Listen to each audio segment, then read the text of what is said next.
So today we're doing something a little bit different. We are not only taking you through my day with me, but I'm also going to be answering some of our fan questions. And there's a lot of things you guys want to know. I understand. So we've gone through, picked out a few, and I'm at your disposal. Let's go for it.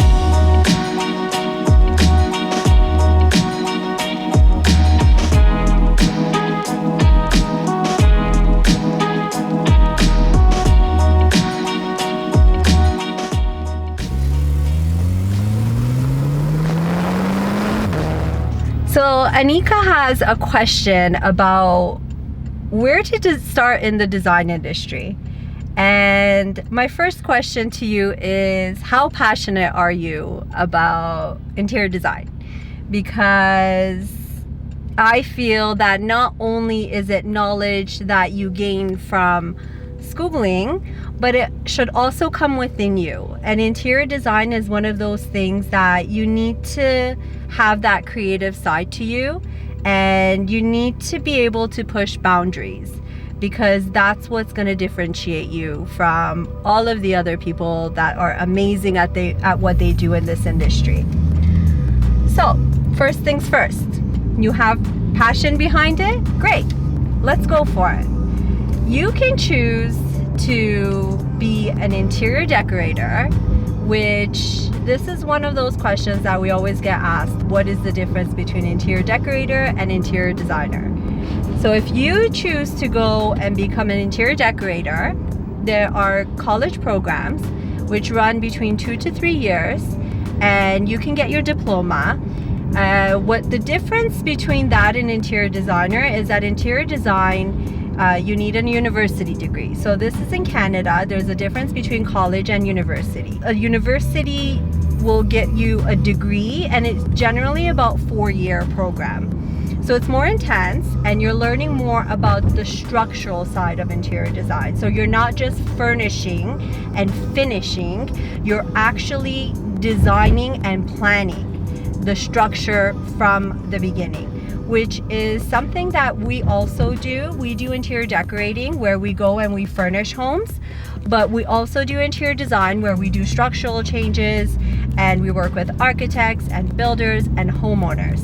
So you spend a few years, you go to school, you pay your dues, you come out, and what do? You're fresh in the industry and with probably very little experience, because I know that with schooling comes some placement hours, but that doesn't really give you a feel for what you're heading into.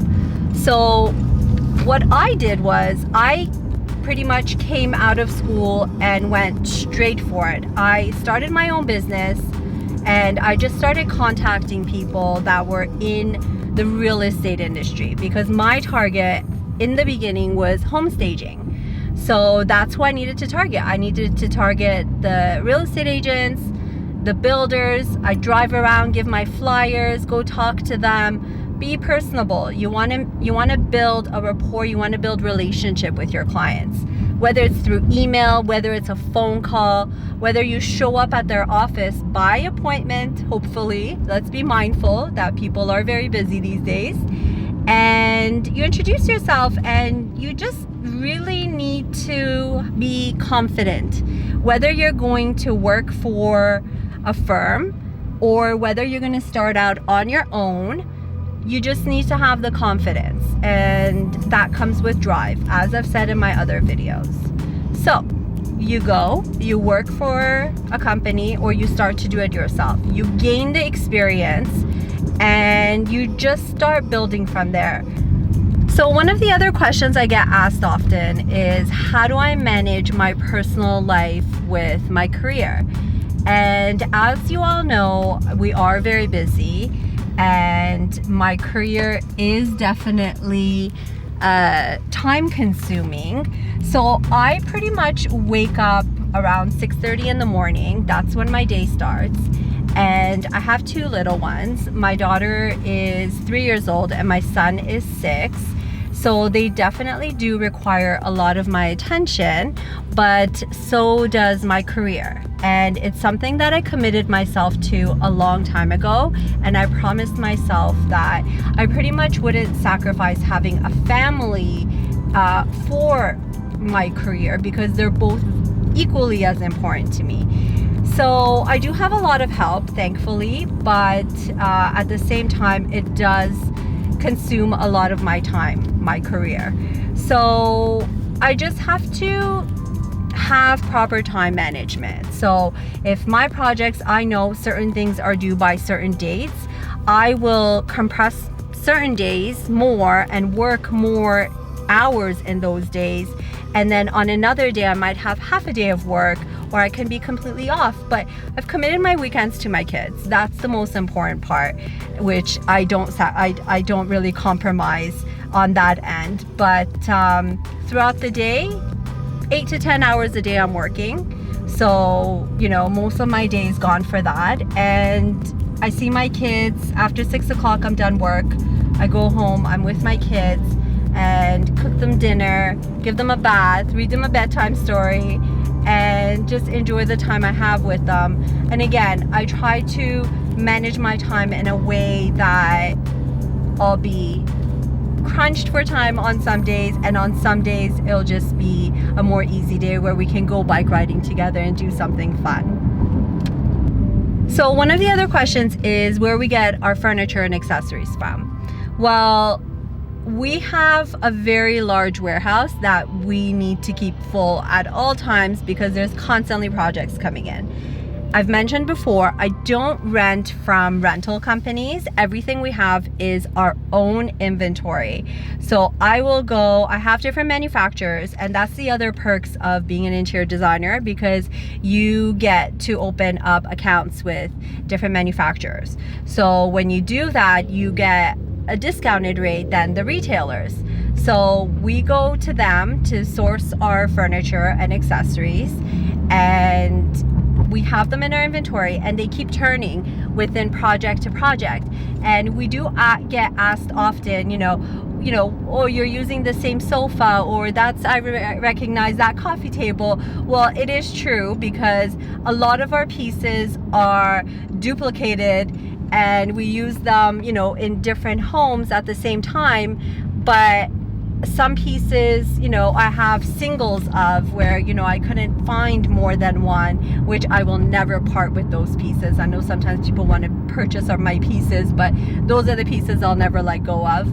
And we just have them go from project to project, and it keeps turning until it's not usable anymore. And then I usually like to give away stuff. I don't have content sale. I know a lot of designers have content sales. Because we are so involved in the charity industry, I like to give away the pieces that I have gotten plenty of use out of and we have been able to enjoy in our projects, and now it's time to give them away. So we give them away to families that need the pieces. One of the other things that people ask me all the time is if I prefer interior design or interior decorating. And yes, they're very similar, but yes, they're also very different.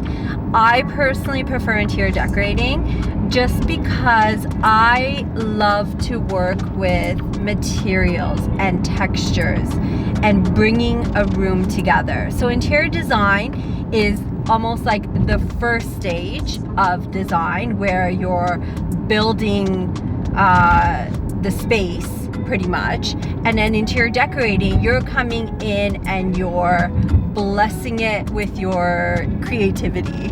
So that's the part that really intrigues me, of how to bring all of these beautiful finishes together with the materials and textures. And really, when you start with an empty house, it's like a blank canvas that you're working with, and you can do whatever it is that you want. And if it's a house that you're transforming, the beautiful part of that is that you get to see the transformation. So you get to see what it was like before, that most likely the homeowners were not so happy with.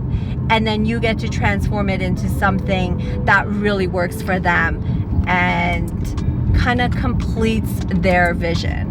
So something that I wanted to share with all of you And this goes a long way because it's coming from the heart, and it's coming from somebody who has worked very, very, very hard to get to where she is today. I started with, as you know, I've said a lot of times, I had a lot of passion behind what I wanted to do. And I had an idea and I went full force with it. I feel like some of our viewers have the passion, but that passion is coming with fear. And I want to give you an advice. Please, in anything you want to do in your life, eliminate the fear. Fear will not make you successful. So if you have the passion to be an interior designer, go out and do it, because I am sure you will be amazing at it. There's nothing that can stop you. So 1, passion. Have your passion, then make up your plan of what you're going to do with that passion. 3rd, approach people. Let people know what you're doing, because people talk. 4, hard work, and lots of hard work. Don't give up. If it takes a couple months, if it takes even a couple years, it took me over 5 years to just stabilize myself. And there was a lot of ups and downs, but the ups outweighed the downs. And that is where you do not allow fear to be even in your vocabulary.